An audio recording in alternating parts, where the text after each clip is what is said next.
In this video, we will learn how a C++ program is run. In other words, what happens under the hood when we run the code. When you're learning a programming language, understanding what happens when it is run can help put the code you write in perspective of the larger picture. That code being a piece of the broader program. Firstly, it is worth mentioning that C++ is a compiled language and is statically typed. What does this mean? In computer programming, there are two types of languages, compiled languages and interpreted languages. Let's take a look at a real-world analogy for what these mean.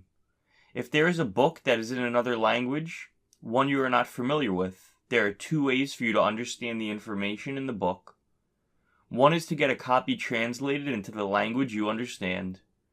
The other would be to have someone that speaks both languages, the one that you speak and the one the book is in, read the book to you line by line. A compiled language is like the first scenario. It gets converted directly into machine code, which the computer understands and can execute. An interpreted language is different.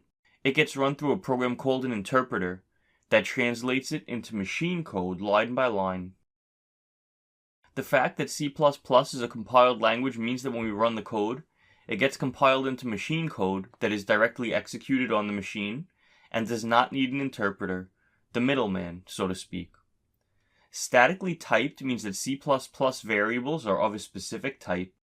If you've ever written Python code, you may be familiar with the concept of being able to assign a variable any value in the program.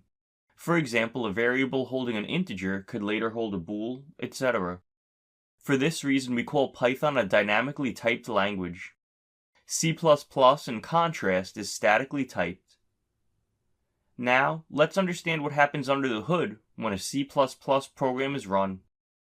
The code that we are writing is referred to as source code.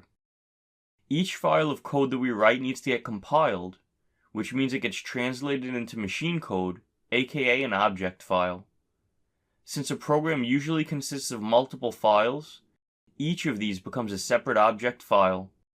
The object files then get put through a linker, which combines them into a single executable file that can be run by the machine.